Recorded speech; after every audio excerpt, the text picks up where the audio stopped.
या यूं कह लीजिए कि इंडियन कॉन्सेप्ट ऑफ फिलॉसफी क्या है। इसके बाद हम वेस्टर्न कॉन्सेप्ट ऑफ फिलॉसफी को समझेंगे, क्योंकि भारत के बाद अगर दर्शन की शुरुआत जो हुई है वो ग्रीक और यूनान में हुई हो, तो वहां किस तरीके से फिलॉसफी को देखा समझा जाता है, वहां पर किस तरीके से फिलॉसफी में लोग काम कर रहे हैं, उसको जानने की कोशिश करेंगे।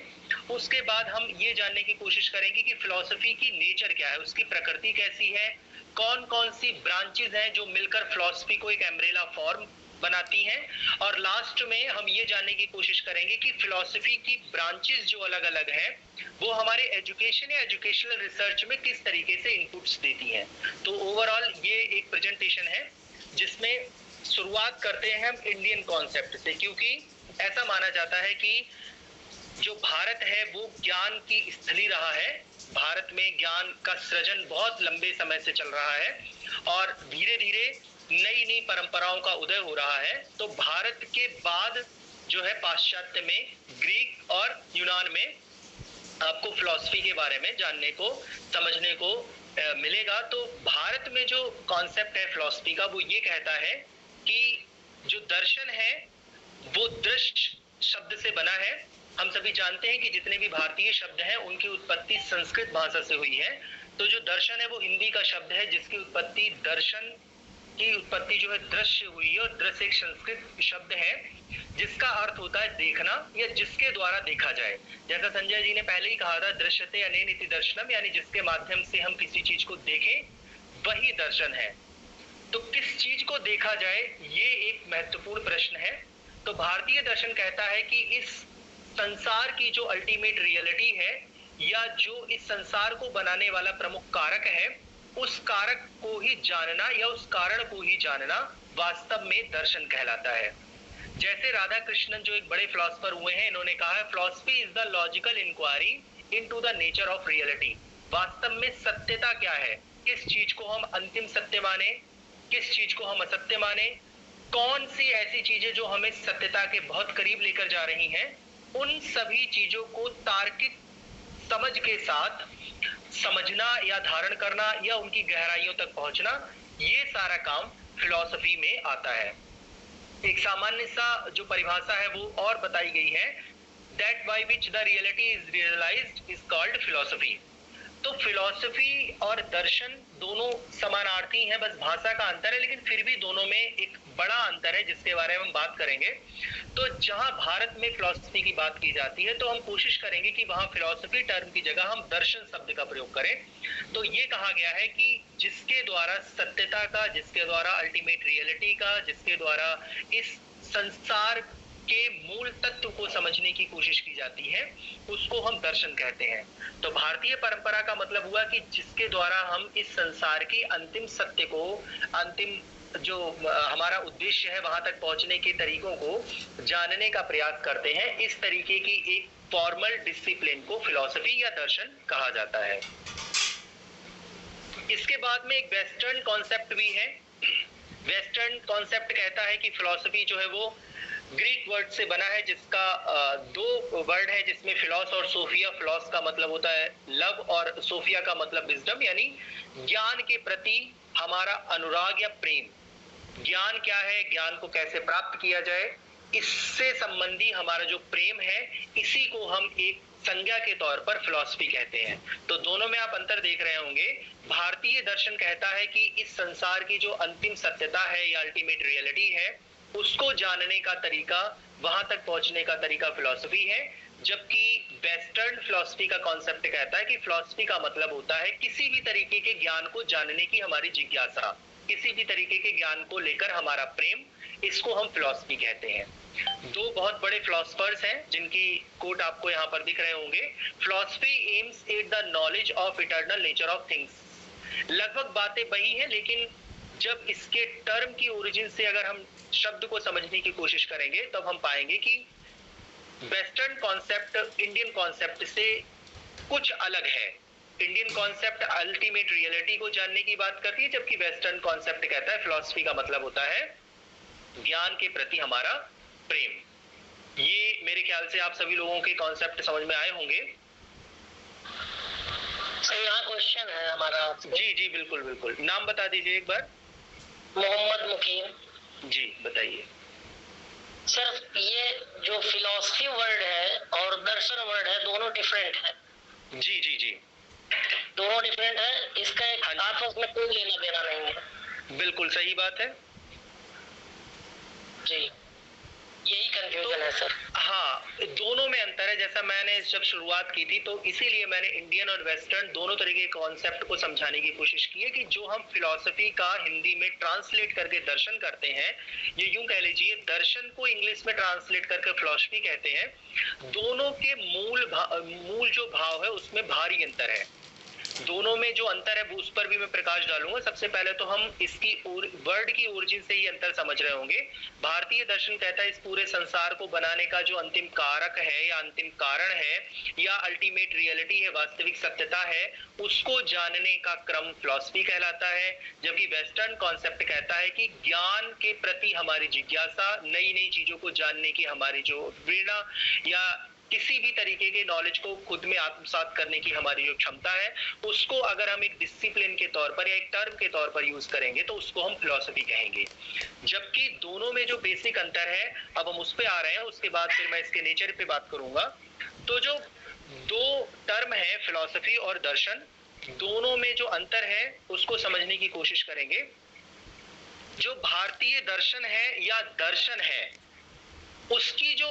उसका जो डेवलपमेंट हुआ है वो बेसिकली धर्म पर या फिर आध्यात्म पर हुआ है ना। हमारा जो भारतीय दर्शन है, आप देखेंगे जब भी भारतीय दर्शन की हम बात करेंगे तो हमारे दिमाग में या हमारे मस्तिष्क में 6 प्रमुख दर्शन आएंगे, फिर इसके बाद में 3 नास्तिक दर्शन आएंगे और जो कंटेम्परेरी फिलॉसफी है उसकी बात आएगी। तो जो भारतीय दर्शन है उसमें आप चाहे न्याय, योग, वेदांत, वैशेषिक मीमांसा या फिर सांख्य, इसके अलावा जो नास्तिक दर्शन है जिसमें चारवाक को छोड़ दिया जाए तो बचे हुए जो दर्शन जैन और बौद्ध हैं, वो भी इस बात पर विश्वास करते हैं कि ये संसार जो है वो दुखी है, दुख से भरा हुआ है। ये संसार जो है वो एक अवास्तविक संसार है, वास्तविक संसार कोई दूसरा है जो कि हमारी अल्टीमेट रियलिटी है। तो आप देखेंगे कि जो भारत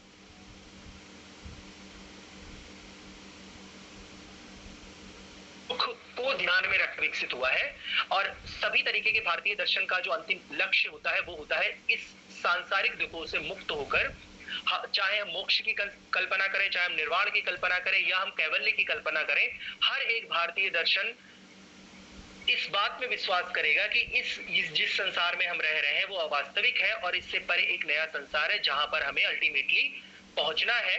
तो और जबकि जो पाश्चात्य दर्शन है या यूं कह लीजिए फिलॉसफी है, उसका जो डेवलपमेंट हुआ है या उसकी जो ओरिजिन हुई है वो मिरेकल से हुई है। लोगों ने देखा अरे ये क्यों घटित हो रहा है, इसके घटित होने के पीछे के कौन कौन से कारण हो सकते हैं, अचानक से कोई चीज उनके सामने आ गई। तो उन सारी चीजों को ध्यान में रखकर जो है फिलॉसफी का डेवलपमेंट हुआ। फिलॉसफी जो पाश्चात्य दर्शन है, कुछ फिलोसफर्स को अगर देखा जाए तो उसमें आपको धर्म का कुछ इनपुट मिलेगा, लेकिन ऐसा आपको बिल्कुल नहीं मिलेगा कि पूरी की पूरी फिलॉसफी को ही अगर धर्म या अध्यात्म का सिनोनिम मान लिया जाए तो ऐसा आपको प्राय नहीं मिलेगा। जैसे नीत्शे एक इसके बहुत बड़े एग्जाम्पल हैं जिनकी अपनी एक फिलॉसफी है कि ईश्वर और धर्म जैसी कोई चीजें इस दुनिया में एग्जिस्ट नहीं करती। इसके अलावा और भी अगर आप प्रैग्मेटिज्म की तरफ जाएंगे तो या फिर नेचुरलिज्म की तरफ जाएंगे तो इन चीजों को आप देखेंगे, रियलिज्म की तरफ जाएंगे और एक्सटेंशलिज्म की तरफ जाएंगे तो बिल्कुल ही चीजें एकदम उलट हो जाती हैं। लेकिन ज्यादातर जो फिलॉसफी है वो मिरेकल्स को ध्यान में रखकर उत्पन्न हुई है। दूसरी बात यह है कि जो भारतीय दर्शन है वो नॉलेज के उस फॉर्म को एक्सप्लेन करने की कोशिश करता है जो अल्टीमेट रियलिटी तक हमें पहुंचाने में हमारी सहायता करता है। क्योंकि आपको पता होगा या हम सभी ये जानते हैं कि हमारे जीवन का अंतिम उद्देश्य मोक्ष या निर्वाण प्राप्त करना है, तो उस तक पहुंचने के लिए हमें किस तरीके के ज्ञान की जरूरत है, इस बात को ध्यान में रखते हुए भारतीय दर्शन लगातार अपने कॉन्सेप्ट्स को देता है। जबकि जो पाश्चात्य दर्शन है वो ज्ञान विज्ञान या इस संसार की जो भौतिक संसार है जिसमें हम जी रहे हैं, इसमें यूज आने वाली चीजें या इसको कैसे मॉडिफाई किया जाए या हम खुद को इसमें किस तरीके से एडजस्ट कर सकें, इन सारी बातों को ध्यान में रखकर कंप्लीट होता है। तो ये जो कुछ बेसिक अंतर है दोनों में, मेरे ख्याल से आपकी समझ में आए होंगे। किसी की कोई अगर समस्या है, कोई प्रश्न है तो पूछ सकते हैं, नहीं तो फिर मैं आगे बात करता हूँ। सर यहाँ पे जो है जैसे चारवाक फिलॉसफी है जी, वो तो बिल्कुल हमारे इंडियन फिलॉसफी के उलट बात करता है, और सांख्य भी वही करता है। बुद्धिज्म भी जो हमारा जो इंडियन फिलॉसफी है उसके उलट बात करता है। जी। आपको पता होगा कि जो सांख्य दर्शन जिसकी आपने बात करी है और जो बौद्ध दर्शन है, वो दोनों दर्शन अल्टीमेट रियलिटी की ही बात करते हैं। सांख्य जहां मोक्ष की बात करता है, वहीं बौद्ध निर्माण की बात करता है। और दोनों यही इसी बात में विश्वास करते हैं कि जो जन्म मरण जैसे चक्र है या जिन दुखों से हम ग्रसित हैं, उन दुखों से हमें मुक्ति मिल जाए। जैसे भगवान बुद्ध कहते हैं, जिन्होंने 4 आर्य सत्य दिए हैं, उसमें आपको पता होगा चौथा आर्य सत्य भी यही कहता है कि ये संसार जो दुखमय है, उसको उस दुख से निजात का एक ही तरीका है, वो है निर्माण, और उस निर्माण की प्राप्ति के लिए हमें अष्टांगिक मार्ग को फॉलो करना होगा।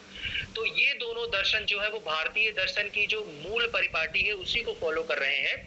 लेकिन चारवाक दर्शन जो है वो एकदम भौतिकवादी दर्शन है। उसका मानना ये है कि ये जो वास्तविक दुनिया जिसकी हम कल्पना करते रहते हैं, वो कुछ भी वास्तविक ऐसा नहीं है। जो भी वास्तविक है वो हमारी आंखों के सामने है।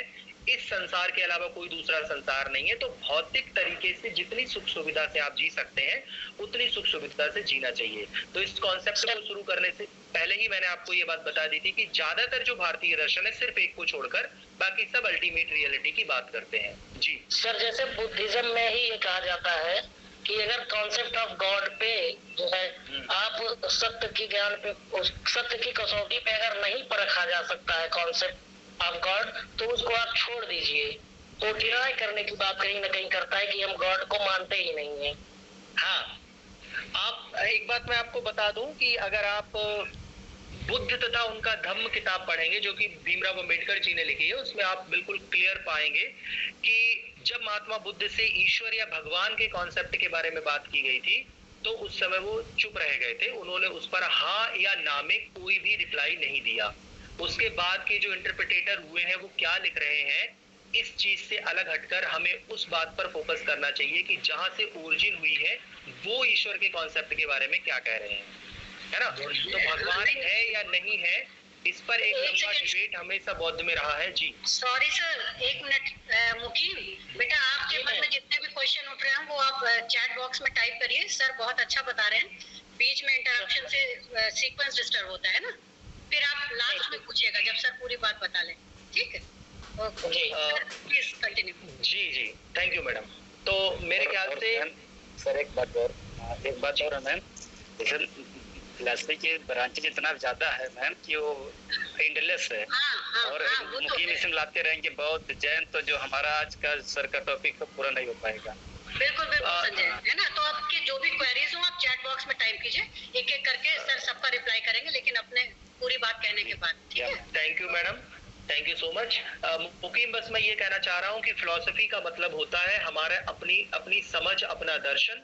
तो हर व्यक्ति का एक अलग दर्शन है। आप ये सोचिए कि फिलॉसफी हमें कोई एक एंडलेस प्रोसेस है। आप सोचिए कि उससे कोई आपको अंतिम निष्कर्ष मिल जाए, तो मुझे नहीं लग रहा है कि कोई फिलॉसफी आपको अंतिम निष्कर्ष तक पहुंचाएगी। अगर आप बौद्ध को पढ़ेंगे तो आपको उस समय पढ़ते हुए ऐसा लगेगा कि सारी सत्यता बौद्ध दर्शन में ही है। अगर आप जैन को पढ़ेंगे तो आपको लगेगा अरे बौद्ध से ज्यादा बेहतर हमें जैन लगा। फिर अगर आप चारवाक को पढ़ेंगे तो आप गदगद हो जाएंगे कि अरे वाह क्या बात इसने कही है। तो हर एक व्यक्ति की अलग फिलॉसफी है। मैडम बिल्कुल ठीक कर रही है। हम आज वाले कॉन्सेप्ट पे बात करेंगे, इसके बाद जितने भी प्रश्न होंगे कोशिश करेंगे कि हम डिस्कशन के थ्रू उसके निष्कर्षों तक पहुंचे। तो पहला जो कॉन्सेप्ट है हमारा वो यही है कि भारतीय और पाश्चात्य दर्शन में क्या अंतर है, दोनों के कॉन्सेप्ट की ओरिजिन कैसे हुई, जिस पर हम लोगों ने डिस्कशन किया है। अब मैं एक बात करता हूं नेचर ऑफ फिलॉसफी की।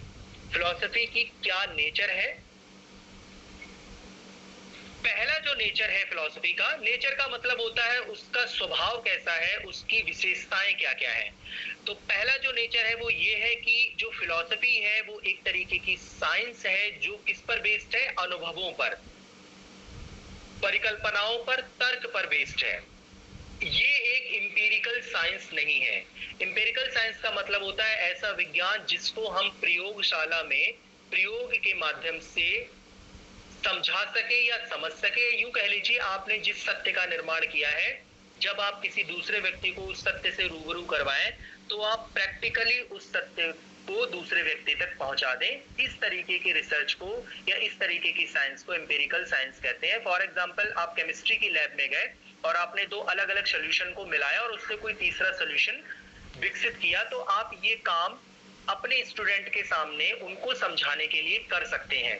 जबकि फिलॉसफी के जो कॉन्सेप्ट्स होते हैं या फिलॉसफी की जो अपना कंटेंट है वो इस तरीके का होता है कि उसको हम प्रैक्टिकल की सहायता से प्रूफ नहीं कर सकते हैं, हम एक्सपीरियंस के थ्रू उसको जान सकते हैं, परिकल्पनाएं बनाकर हम ये जान सकते हैं या लॉजिक लगाकर। जैसे एक एग्जांपल आपको बताता हूं, ईश्वर है या नहीं है इस बात को कभी भी साइंस की लैब में जाकर आप प्रूफ नहीं कर सकते हैं।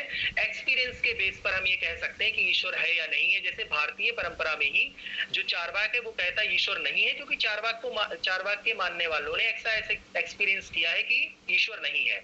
जबकि बहुत सारे ऐसे दार्शनिक हैं, जैसे जो समकालीन दार्शनिक है श्री रामकृष्ण परमहंस है, उनके बारे में आपको जानकारी होगी कि वो ये दावा करते हैं कि उन्होंने माँ काली को साक्षात देखा है और उन्होंने ये अनुभव अपने प्रिय शिष्य स्वामी विवेकानंद को भी करवाया है। तो प्रैक्टिकली इसको प्रूफ कर पाना संभव नहीं है। हाइपोथेसिस बनाते हैं, हम लॉजिक लगाते हैं। जैसे यही लॉजिक है कि सभी मनुष्य जो है वो मर जाते हैं एक समय के बाद, हम और आप सभी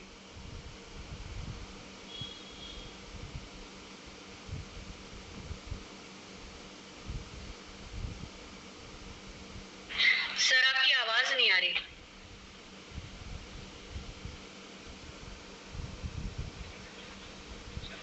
सर आवाज नहीं आ रही। कुछ नेटवर्क इशू होगा। सुमित सर,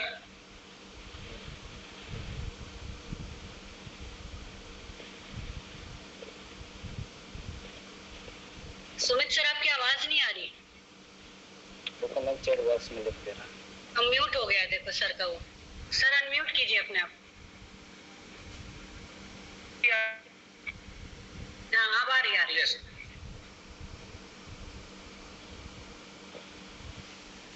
फिर से पूछें।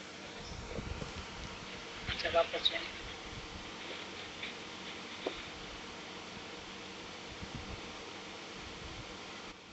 Technical issue. जी सर बिल्कुल सर, एक सेकंड मैं कर रहा हूँ। ओके। ये है कि इसको हम प्रैक्टिकल की हेल्प से नहीं समझ सकते हैं, ना ही समझा सकते हैं। इसको समझाने और समझने का तरीका सिर्फ एक्सपीरियंस है।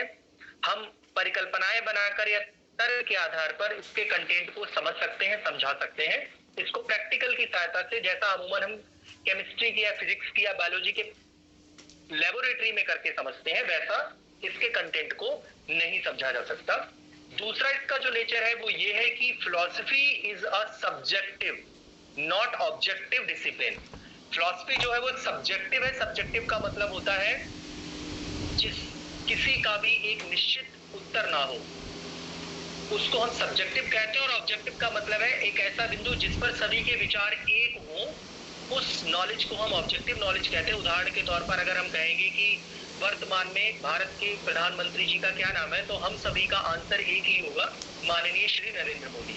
तो ये जो नॉलेज है इसको हम ऑब्जेक्टिव नॉलेज कहेंगे। और सब्जेक्टिव नॉलेज, अगर मैं आपसे कहूंगा कि फिलॉसफी आपको पसंद है या नहीं है, इस पर अपने विचार लिखिए, तो हर एक व्यक्ति के विचार उसको पसंद और नापसंद करने के पक्ष में होंगे और सभी के अपने अपने तर्क होंगे कि वो क्यों पसंद करता है और क्यों नहीं करता है। तो जो फिलॉसफी है इसकी भी नेचर बिल्कुल सब्जेक्टिव है, ऑब्जेक्टिव नॉलेज बिल्कुल भी नहीं है। जैसे आपको पता होगा कि जो भगवान बुद्ध की हम बात कर रहे हैं, भगवान बुद्ध जो कि एक तरीके से वेदों की सत्ता में विश्वास नहीं करते थे, या उनके द्वारा जो दर्शन दिया गया उसको नास्तिक दर्शन कहते हैं। और जैसा मैंने पहले भी कहा था कि भगवान ईश्वर के कॉन्सेप्ट पर भगवान बुद्ध बिल्कुल शांत हो गए थे, उन्होंने अपना कोई विचार प्रस्तुत नहीं किया। बावजूद इसके बौद्ध धर्म को मानने वाले सभी लोग बुद्ध को भगवान बुद्ध के नाम से पुकारते हैं, जबकि वो भगवान के कॉन्सेप्ट पर बिल्कुल शांत हो गए थे, है ना। इसके अलावा अगर आप देखिए कि रजनीश ओशो जो है वो बहुत पुराने नहीं है, एकदम लेटेस्ट फिलॉसफी है उनकी। और ओशो को मानने वाले भी उनको भगवान ओशो को कहते हैं, ठीक है ना।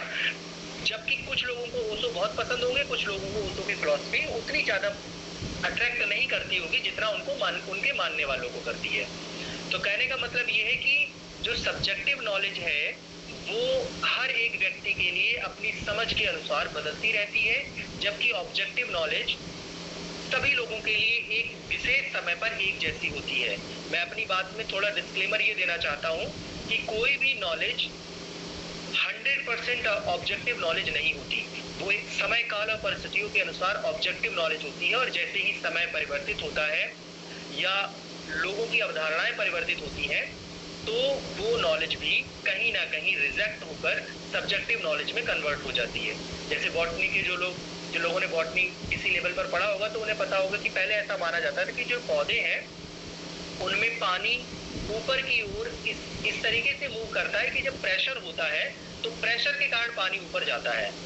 फिर दूसरी बार कोई और थ्योरी आई, फिर तीसरी बार कोई और थ्योरी आई। मतलब कुछ समय तक तो ये एक ऑब्जेक्टिव नॉलेज थी कि पौधों में पानी उनकी जड़ों में प्रेशर के कारण पड़ता है, लेकिन वर्तमान में जो संकल्पना है वो ये है कि बाष्पोत्सर्जन होता है और एक विशेष प्रक्रिया के कारण कुछ दाब कोशिकाओं में बढ़ता बदलता रहता है और पानी निरंतर पत्तियों की ओर मूव करता है।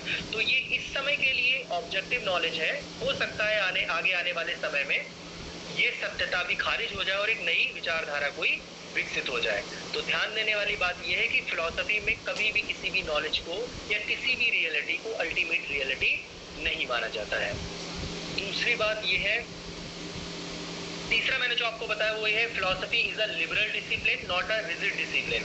फिलॉसफी है वो एक लिबरल डिसिप्लिन है। लिबरल का मतलब होता है जिसमें चीजों को चेंज होने की और उन चेंज हुई चीजों को एक्सेप्ट करने की गुंजाइश बनी रहती है। रिजिड डिसिप्लिन का मतलब ये है ऐसा विषय जिसमें परिवर्तन को बहुत आसानी से एक्सेप्ट नहीं किया जाता है।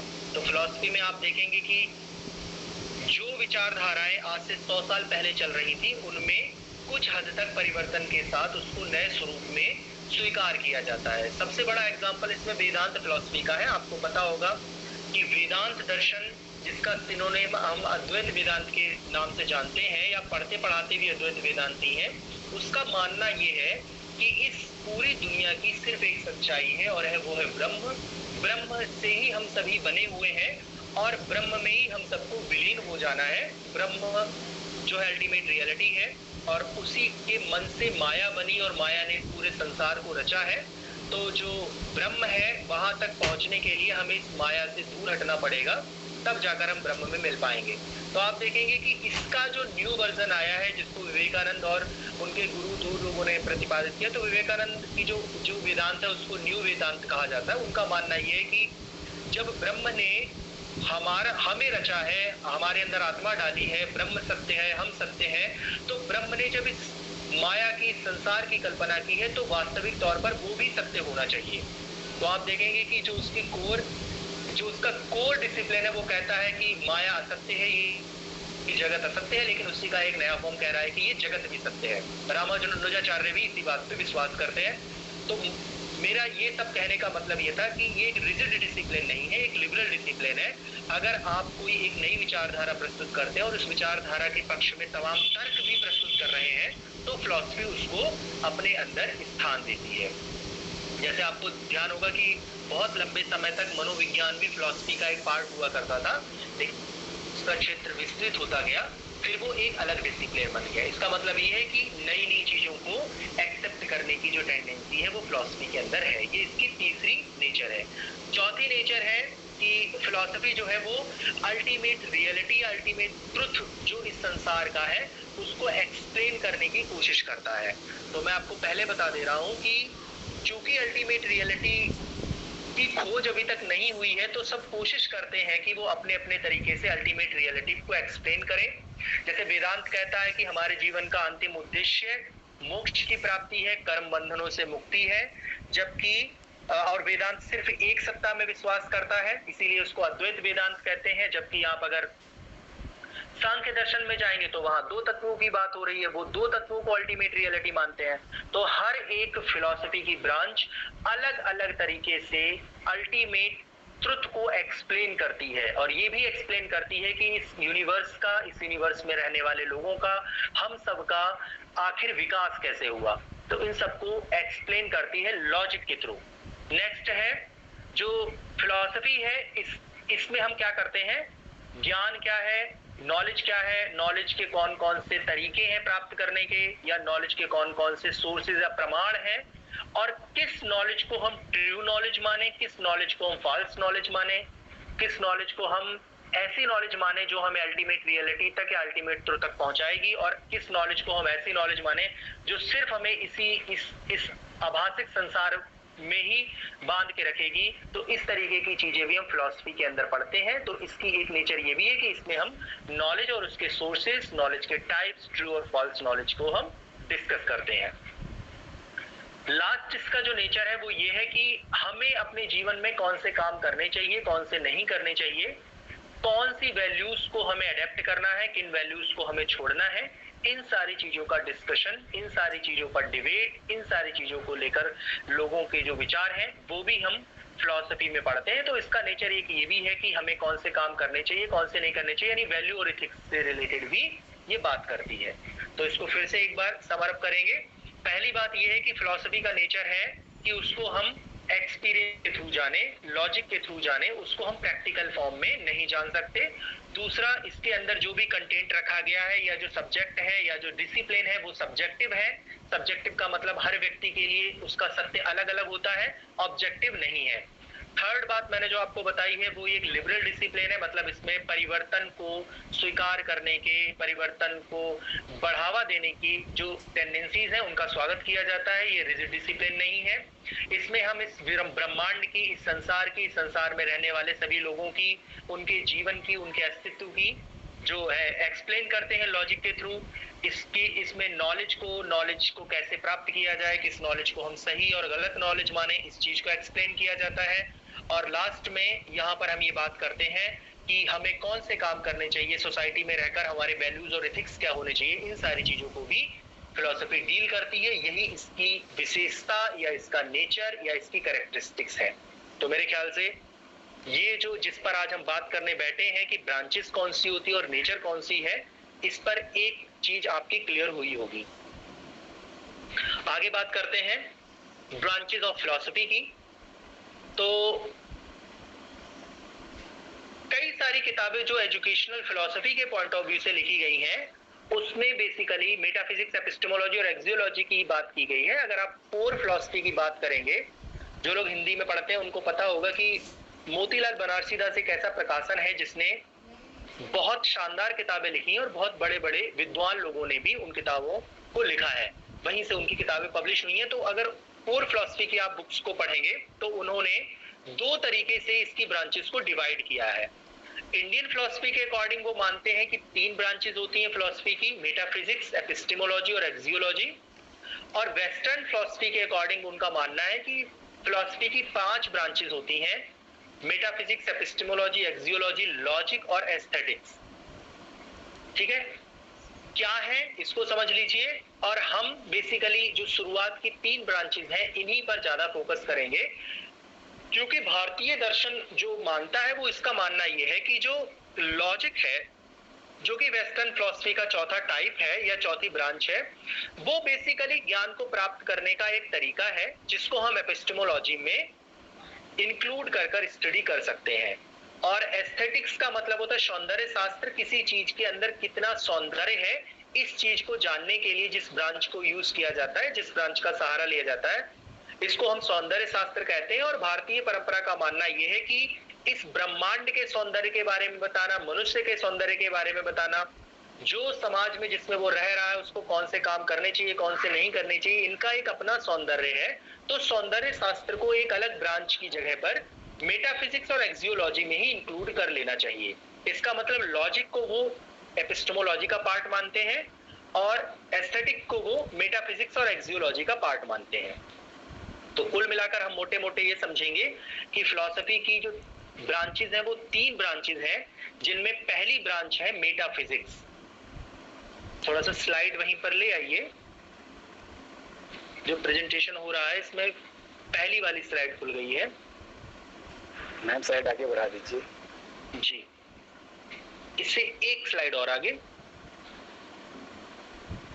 हाँ, तो मेटाफिजिक्स जो है इसको हिंदी में तत्व मीमांसा कहते हैं। मीमांसा का मतलब होता है विचार विमर्श करना या गहराई से समझना उसका उसका विश्लेषण करना। मेटाफिजिक्स जो है वो इंग्लिश का वर्ड है और हम सभी जानते हैं अंग्रेजी को जो टर्म होते हैं उनकी उत्पत्ति या तो ग्रीक या लैटिन से होती है। मेटा का मतलब होता है परे, अलग, और फिजिक्स का मतलब होता है भौतिकता से। तो भौतिकता से परे यानी इस संसार में जो भौतिक रूप से विद्यमान है, इससे अलग हटकर जो बातें की जाती हैं, वो सारी चीजें मेटाफिजिक्स के अंदर इंक्लूड की जाती हैं। जैसे ये ब्रह्मांड क्या है, इस ब्रह्मांड का निर्माण कैसे हुआ, किसी भी चीज की एग्जिस्टेंस कैसे है, क्यों है, आत्मा क्या है, परमात्मा क्या है, इन सब का एग्जिस्टेंस क्या है, इस संसार का निर्माण कैसा हुआ, इसको रचने वाला कौन है ना। हमारा जो ये जो संसार है और इससे अलग एक अलग संसार है, इन सब की ब्यूटी क्या है, इन सब को डिटेल में जिस ब्रांच के अंदर स्टडी किया जाता है, इस ब्रांच को हम कहते हैं मेटाफिजिक्स। तो इसमें आप देखेंगे कि वो सारी चीजें जो हमारी फिजिकल पहुंच से दूर है, उन सारी चीजों को हम इसमें स्टडी करते हैं। जैसे आत्मा है, परमात्मा है, इसको हम फिजिकल तौर पर महसूस नहीं कर सकते।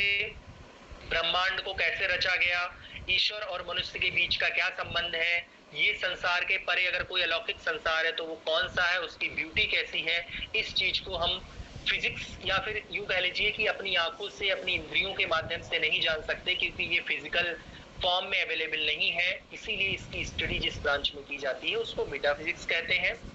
दूसरी ब्रांच आती है जिसका नाम है एपिस्टेमोलॉजी। एपिस्टेमोलॉजी भी दो टर्म से मिलकर बना है, एपिस्टेमी और लॉजी। एपिस्टेमी का मतलब होता है ज्ञान और लॉजी का मतलब होता है अध्ययन करना या साइंस।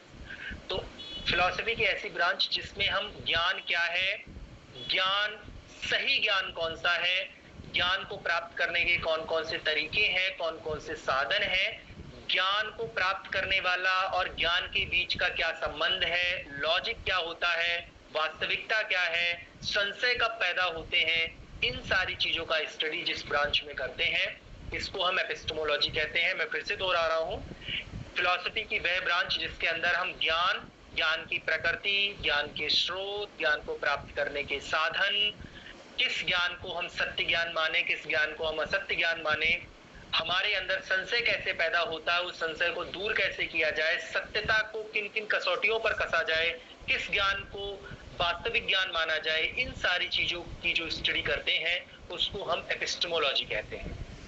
और इसकी जो लास्ट ब्रांच है जिसका नाम है एक्सियोलॉजी, तो एक्सियोलॉजी फिलॉसफी की वो ब्रांच है जिसके अंदर आइडियल्स, वैल्यूज, इथिक्स की बात की जाती है। हम सभी समाज में रह रहे हैं, तो समाज में रहने के कारण हमारे कुछ कर्तव्य, हमारे कुछ अधिकार हमें मिले हुए हैं।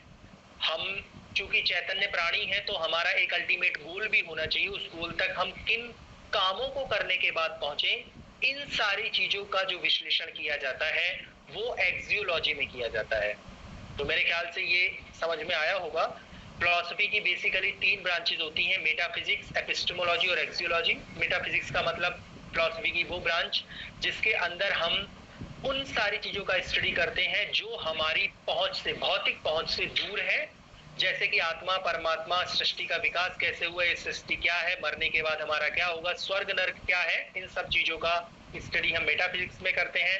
एपिस्टेमोलॉजी वह ब्रांच है जिसके अंदर हम ज्ञान क्या है, ज्ञान को कैसे प्राप्त किया जाए, कौन सा ज्ञान वास्तविक है, कौन सा ज्ञान अवास्तविक है, ज्ञान को कैसे वास्तविकता की ओर लेकर जाया जाए, या किस ज्ञान को हम वास्तविक माने, उसको कौन कौन सी कसौटियों पर कसे कि वो वास्तविक ज्ञान कहलाए, इन सारी चीजों का जो स्टडी करते हैं वो एपिस्टेमोलॉजी में करते हैं। और एक्सियोलॉजी का मतलब होता है एक ऐसी ब्रांच जिसमें हम समाज में रहकर ह्यूमन लाइफ को जीते हुए अपने अल्टीमेट एम तक पहुंचने के लिए कौन से काम करें, कौन से काम नहीं करें, यानी करणीय और अकरणीय कर्मों की व्याख्या जिस ब्रांच में होती है उसको एक्सियोलॉजी कहते हैं।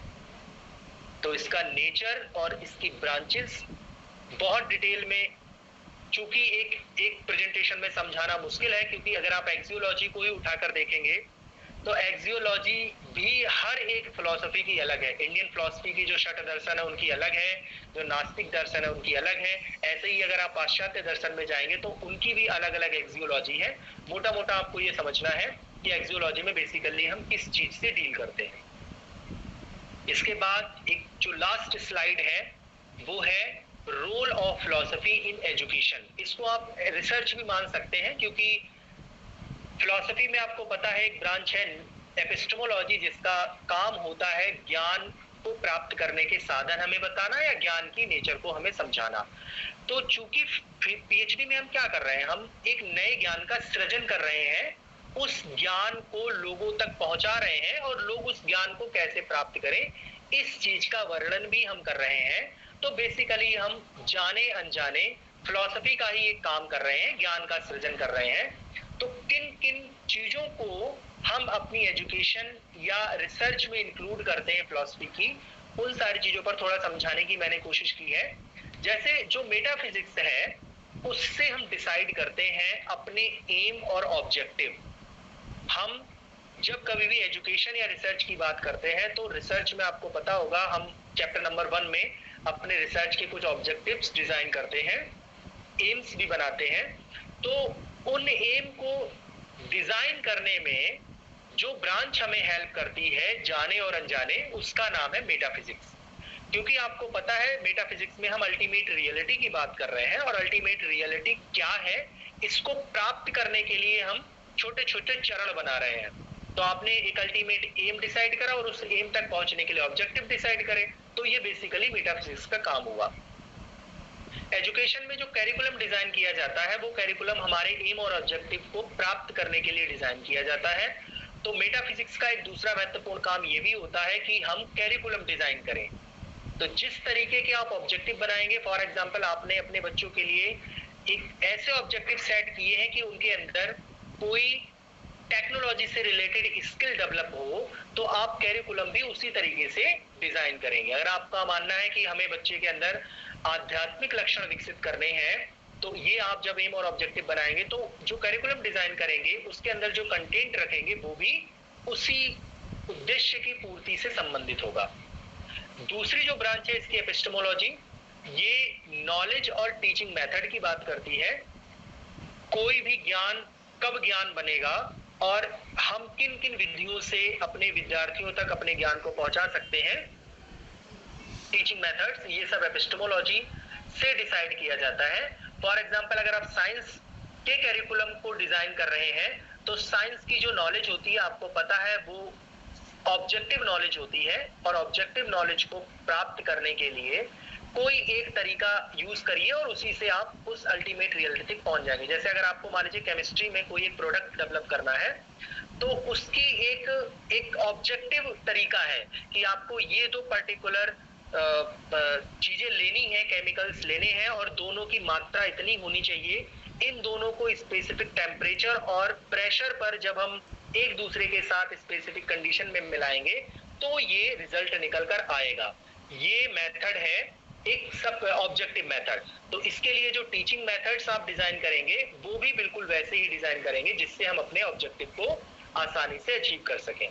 तीसरी ब्रांच है एक्सियोलॉजी, इसके भी कुछ रोल हैं। जैसे पहला रोल है डिसिप्लिन, क्लासरूम से बाहर, टीचिंग लर्निंग प्रोसेस के दौरान या फिर क्लासरूम या स्कूल की सेटिंग्स में डिसिप्लिन कैसा होना चाहिए, या एक रिसर्चर किन किन एथिक्स को फॉलो करे कि उसका जो रिसर्च है वो सही तरीके से सही दिशा में जाए। क्योंकि रिसर्च के एथिक्स होते हैं, हम किसी का काम को कॉपी नहीं कर सकते। अगर किसी की कंटेंट को हम ले रहे हैं या उससे अपनी समझ विकसित कर रहे हैं तो उसको हमें इंडेक्स साइटेशन के साथ साथ प्रॉपर रेफरेंसिंग भी करना होता है। हमारा अपना कुछ स्पेशल रोल होता है, हमारे गाइड का कोई रोल होता है। तो ये सारी चीजें एक्सियोलॉजी डिसाइड करती है। तो ये मेरे ख्याल से एक छोटा सा टॉपिक था, इसीलिए प्रेजेंटेशन भी बहुत ज्यादा लंबा नहीं है। तो इसका जो नेचर है और इसकी जो ब्रांचेस हैं इस पर हम लोगों ने डिस्कशन किया है। अब आपके मन में अगर कोई प्रश्न है तो पूछ लीजिए। अगर आपको कहीं पर लग रहा है इसको और थोड़ा डिटेल में बात कही जा सकती है तो आप फ्री हैं, आप बोल सकते हैं, हम लोग उस पर एक हेल्दी डिस्कशन कर सकते हैं। जी सर। सर ये एकदम to the point question sir, इससे जुड़ा हुआ हम जानना चाहेंगे सर। जी जैसा कंसेप्ट क्लियर है सर, तत्व मीमांसा, मूल मीमांसा और ज्ञान मीमांसा, ये सर तीनों कैसे सर एक कोरिलेट है सर? जैसे तत्व मीमांसा, फिर ज्ञान मीमांसा, फिर मूल मीमांसा, ऐसा सर थोड़ा बताइए। अच्छा, मतलब एक ऐसा एग्जांपल बताऊं मैं जिससे तत्व ज्ञान और मूल्य मीमांसा तीनों को हम क्लियर कर सकें, है ना। देखो एक एग्जांपल मैं वेदांत दर्शन से ले रहा हूं। कोशिश करेंगे कि हम समझने की कोशिश करेंगे। वेदांत दर्शन का जो मूल तत्व है वो ये मानता है कि ये जो संसार है इसको रचने वाला सिर्फ एक ही है, उसको हम पर्सन भी नहीं कहेंगे, और वो है ब्रह्म। ब्रह्मा नहीं है, ब्रह्म है। तो अगर आप इसकी मेटाफिजिक्स को समझेंगे, चूंकि मेटाफिजिक्स में आत्मा परमात्मा की बात की जा रही है, तो ये जो संसार है इसको रचने वाला एक है जिसको हम ब्रह्म कहते हैं, और ब्रह्म ने ही अपने अंदर के अंश को हर एक व्यक्ति के अंदर ट्रांसफर किया है, जिसको आत्मा कहा जाता है। ठीक है। अब अगर हम हमारे जीवन का चूंकि अंतिम उद्देश्य अपनी आत्मा को प्योर फॉर्म में फिर से ब्रह्म के अंदर विलीन कर देना है, मोक्ष प्राप्त करना है, तो बिल्कुल उसी तरीके से हमें अपना करिकुलम और टीचिंग मेथड्स डिसाइड करने होंगे। और नॉलेज और टीचिंग मेथड्स एपिस्टेमोलॉजी में आते हैं। इसका मतलब हमें वो सारा ज्ञान प्राप्त करना होगा जिसके द्वारा हम आत्मा और परमात्मा के आपसी संबंध को जान पाए, जिसके द्वारा हम जो है मोक्ष की सही अवधारणा को जान पाए, जिसके द्वारा हम ब्रह्म क्या है उसके स्वरूप को जान पाए, और ब्रह्म को एक्सप्लेन करते समय जो माया या संसार में बंधे रहने की जो संभावना व्यक्त की जा चुकी है उसको समझ पाए। तो ये एक रियल नॉलेज होगी, क्योंकि ये हमें हमारे अल्टीमेट एम तक पहुंचा रही है। इसी चीज को ध्यान में रखते हुए, चूंकि एक्सियोलॉजी हमें ये बताती है कि हमें अल्टीमेट रियलिटी तक पहुंचना है और हमें इन कामों को करते हुए पहुंचना है, तो ऐसे में जो हमारा काम होगा वो ये होगा कि हम एक ही सत्ता में विश्वास करें। जो साधन चतुष्टय बताए गए हैं वेदांत दर्शन में, जो हमें 8 योग बताए गए हैं, उन सबको फॉलो करें। जो भी कर्म करने के लिए बताए हैं कि जीवात्मा को प्योर फॉर्म में रखें, कर्मों के बंधनों में ना बंधें, किसी भी तरीके के का जो हमारा आसपास का वातावरण है इससे हम इन्फ्लुएंस ना हो, और अपना जो है अल्टीमेट एम की ओर ध्यान रखें। तो उस तरीके से हमें एक्सियोलॉजी डिसाइड करनी होगी। ठीक है ना। एक एग्जांपल मैं आपको एजुकेशन से बता रहा हूं। जैसे मेटाफिजिक्स है वो ये काम करता है कि हम अपने एम और ऑब्जेक्टिव डिसाइड करते हैं। तो मान लीजिए आपके रिसर्च का ऑब्जेक्टिव है कि जो 2 अलग अलग ग्रुप के लोग हैं, एक शहरों में रहने वाले हैं और एक गांव में रहने वाले हैं, दोनों की साइंटिफिक एटीट्यूड में क्या अंतर है, इस चीज को जानना आपका ऑब्जेक्टिव है। उसी के अकॉर्डिंग आप अपनी मेथोडोलॉजी, जिसमें हमने टीचिंग मेथड टर्म यूज किया है, वहां पर आप मेथोडोलॉजी डिजाइन करेंगे। मेथोडोलॉजी में आप, जाहिर सी बात है, जब आप करंट की सिचुएशंस को जानने की कोशिश करेंगे तो डिस्क्रिप्टिव रिसर्च लेंगे, सर्वे करेंगे। सर्वे के लिए आप क्या करेंगे, उसी तरीके की क्वेश्चनर बनाएंगे या इंटरव्यू शेड्यूल बनाएंगे, उन लोगों तक जाएंगे, डेटा का कलेक्शन करेंगे। इस दौरान आपको कुछ इथिक्स को भी फॉलो करना होगा। जैसे आप जो टूल बनाएंगे वो टूल आपको प्रॉपर वैलिडेट करवाना पड़ेगा, वो उसकी रिलायबिलिटी निकालनी होगी। जो वास्तव में आपके सैंपल के पार्ट बन रहे हैं पर्सन, उन्हीं से आपको डेटा लेना होगा। ऐसा नहीं है कि अपने आप से टिक लगाया और एनालिसिस करके प्रेजेंट कर दिया, वो अनइथिकल होगा। आप इन्फ्लुएंस नहीं होंगे उनसे, रियल डेटा लेकर रियल तरीके से आप एनालिसिस करेंगे, है ना। तो इस तरीके से हम तीनों चीजों को एक दूसरे के साथ कोरिलेट करते हुए अपने रिसर्च में आगे बढ़ते हैं। उम्मीद है आपकी समझ में आया होगा। जी पूरा क्लियर हो गया सर। कभी जोड़ लूंगा सर, कोरिलेट कर लूंगा सर किसी भी टॉपिक से सर। Ji thank you. और किसी का कोई प्रश्न है? किसी की कोई क्वेरी हो तो आप पूछ सकते हैं। सर क्या जी संजय जी बताइए कुछ।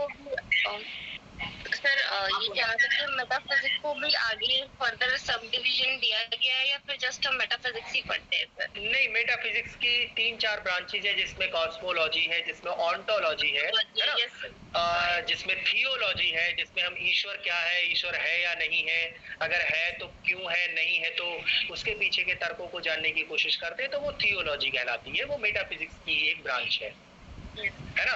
कॉस्मोलॉजी का मतलब ये संसार क्या है, इस संसार का निर्माण कैसे हुआ है, संसार को चलाने वाला कौन है, किस तरीके से क्रियाएं एक दूसरे के साथ घटित हो रही हैं और संसार एग्जिस्ट कर रहा है, तो वहां पे हम ऑन्टोलॉजी की बात करते हैं। तो उसकी भी अलग अलग ब्रांचेस हैं। जी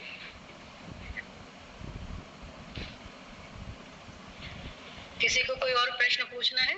और किसी को पूछना? सर ने बहुत अच्छे से समझाया, और इतने कम समय में दर्शन को समझा पाना, सभी जितने यहाँ बुद्धिजीवी सब बैठे हैं उनको पता होगा कि इतने कम समय में दर्शन जैसे जटिल कॉन्सेप्ट को जटिल भी कहें और बहुत सरल, जो हमसे ही जुड़ा हुआ है ना, उसको बता पाना बड़ा दुष्कर कर्म है। लेकिन फिर भी सर ने बहुत अच्छे से प्रयास किया और एपिस्टेमोलॉजी, मेटाफिजिक्स, एक्सियोलॉजी और उसके अंदर की भी ब्रांचेस और कितने कम समय में और बहुत ही सरल शब्दों में उसकी व्याख्या की।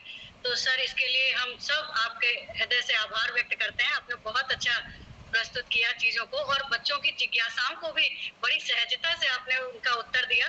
ये भी बहुत ही आसान कार्य नहीं है जो सर ने बहुत अच्छे से किया। मुकीम, आपके प्रश्न नहीं आए भी दोबारा? हाँ, आपकी सारी जिज्ञासाएं शांत हो गई? मैम कुछ कंफ्यूजन हो जाता है, जैसे कि ये वर्ड्स को लेके हम लोग सिनोनिम से ही समझते हैं फिलॉसफी और दर्शन को।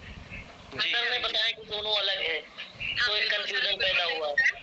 सर ने बिल्कुल सही बताया और उम्मीद है कि अब तुम समझ भी गए होगे कि फिलॉसफी और दर्शन कैसे अलग अलग है। मुकीम, मैं आपके लिए कंफ्यूजन हो जाता है। मुकीम, मैं आपके लिए एक रेफरेंस दे रहा हूँ। एक किताब है, सभी ने सुनी होगी, बहुत फेमस किताब है सर। हाँ, मैं बताता हूँ। ये प्रोफेसर रमन बिहारी लाल है, सभी लोग जानते हैं उनके बारे में। बहुत अच्छा उन्होंने किताब लिखी है जिसका नाम है शिक्षा के दार्शनिक एवं समाजशास्त्रीय आधार। इसका पेज नंबर 109 है, जिसपे वो दर्शन और फिलॉसफी के बीच में 5 अंतर बता रहे हैं और रेफरेंस ले रहे हैं पंडित बलदेव उपाध्याय का। वो बताते हैं कि पंडित बलदेव उपाध्याय की एक बुक है जिसमें दर्शन और फिलॉसफी के बीच में अंतर को समझाया गया। तो आप इसको और ज्यादा डिटेल में पढ़ना चाहते हैं तो ये किताब आप देखिए, रस्तोगी पब्लिकेशन ने पब्लिश की है, पेज नंबर 109। और इसमें कुल मिलाकर 5 अलग अलग तरीके से दर्शन और फिलॉसफी के बीच में अंतर बताया गया है जी। और सर ये जो इंडियन फिलॉसफी को अगर हम कैटेगराइज करें तो क्या हम ये मान सकते हैं कि यहाँ पे पहले से एग्नोस्टिज्म एग्जिस्ट करता था या फिर एथिज्म एग्जिस्ट करता था? देखिए, सबसे बड़ी बात यह है कि चूंकि फिलॉसफी जो है वो एक सब्जेक्टिव डिसिप्लिन है, तो यहाँ पर अलग अलग तरीके की विचारधारा है। जैसे आप न्याय दर्शन की बात करेंगे तो न्याय दर्शन आप सभी जानते होंगे ईश्वर की सत्ता में विश्वास नहीं करता है ना। माफ कीजिएगा, मीमांसा दर्शन है ना, मीमांसा दर्शन है। इसके अलावा सांख्य दर्शन है, सांख्य दर्शन ईश्वर में विश्वास नहीं करता। तो मीमांसा दर्शन जो है उसमें भी बाद में उदयन एक आए हैं दार्शनिक, उन्होंने ईश्वर की संकल्पना को इंट्रोड्यूस किया। तो आप देखेंगे कि जिसकी बुनियाद जो है वो ईश्वरवादी नहीं है, बावजूद उसमें ईश्वर के कॉन्सेप्ट को रखा गया। तो समय के साथ चीजें बदलती हैं। तो आप ये कहें कि किसी चीज को एक कैटेगरी में बांध देना वो एक काल तक के लिए तो सही हो सकता है, लेकिन अगर उसके अगेंस्ट कोई एक नई थ्योरी डेवलप होती है तो डेफिनेटली उसको हमें रिजेक्ट करना पड़ेगा। जैसे एक एग्जांपल मैं आपको देता हूँ, हम सब जानते हैं कि जो कौवे होते हैं, बड़ा एक फेमस एग्जांपल भी है, सारे कौवे काले होते हैं। ये एक ऑब्जेक्टिव नॉलेज है ना। मैंने और आपने काले कौवों के अलावा हरा, पीला, नीला कौवा आज तक नहीं देखा होगा। दर्शन कहता है ये ऑब्जेक्टिव नॉलेज तब तक ऑब्जेक्टिव है जब तक कि कोई भी सफेद कौवा नहीं मिल जाएगा। जिस दिन एक सफेद कौवा मिल गया तो ये सदियों की बनी हुई जो ऑब्जेक्टिव नॉलेज है वो 1 सेकंड लगेगा ध्वस्त होने में, है ना। तो आप ये बिल्कुल अपने मस्तिष्क में आराम से फिट कर लीजिए कि इस दुनिया की कोई भी अल्टीमेट रियलिटी नहीं है। हर एक चीज समय, काल और परिस्थितियों के अनुसार बंधी हुई है, उसी से बंधी है। जैसे जैसे चीजें बदलेंगी संभावनाएं भी कहीं ना कहीं चेंज होती रहेंगी। जी, थैंक यू सर। अच्छा सर, जितने इंडियन ब्रांचेज ऑफ फिलॉसफी हैं जी, इनमें सर जैसे सर हमने एल्कियोट की बुक से कई बार पढ़ा सर, तो इसमें हमें सर इसे लगा सर कि जो जैन फिलॉसफी है और उसके बाद सर वेदांत और की तुलना में ज्यादा परिष्कृत है सर। इससे ज्यादा सर हमें खुद अनुभव हुआ सर कि ज्यादा परिष्कृत लेवल की जैन। फिर जैसा मैं आपको बताता हूँ, ये एक सिर्फ हमारी सब्जेक्टिव नॉलेज है। आपको जैसे वेदांत और जैन बहुत पसंद है ना, आपको लग रहा है ये बहुत परिष्कृत है। हो सकता है किसी को ओशो की फिलॉसफी बहुत पसंद हो और वो इन सबसे ऊपर रखता हो उनको। तो ये हमारी अपनी फिलॉसफी और जो सामने बुक में रखी हुई फिलॉसफी है, दोनों को मिलाने के बाद जो एक नया निष्कर्ष निकलता है वो हमारे फेवर में है, तो वो हमें पसंद आएगी, हमें लगेगा ये बहुत परिष्कृत है। बाकी सारी फिलॉसफी अपने आप में बहुत एडवांस है ना। आप लोगों को अगर इंडियन फिलॉसफी में बहुत इंटरेस्ट होगा तो एक जदुनाथ सिन्हा जी की किताब है, मोतीलाल बनारसी दास से पब्लिश हुई, जिसका नाम ही है भारतीय दर्शन। पतली सी किताब है, लगभग 250 रुपए की होगी और मुझे लग रहा है अगर कोर फिलॉसफी पढ़ना है और आपको भारतीय दर्शन को समझना है वो बहुत शानदार है। पहली बात तो ये बातें मैं उनको बता रहा हूँ जो ऐसे विश्वविद्यालय में काम कर रहे हैं या पढ़ रहे हैं जहाँ फिलॉसफी का डिपार्टमेंट ही अपने आप में बहुत विशाल रहा है ना। यूनिवर्सिटी ऑफ इलाहाबाद का जो फिलॉसफी डिपार्टमेंट है मुझे लग रहा है पूरे भारत में बहुत ज्यादा विख्यात रहा है लंबे समय से और आगे आने वाले लंबे समय तक रहेगा भी, है ना। फिर भी अगर आप पढ़ना चाहें तो जदुनाथ सिन्हा की बहुत शानदार किताब है, आप उसको जरूर परचेज कर सकते हैं। धन्यवाद सर, आपने बहुत ही अच्छा जिज्ञासुओं को शांत किया बहुत अच्छे तरीके से और इतनी सारी बुक्स का रेफरेंस दे दिया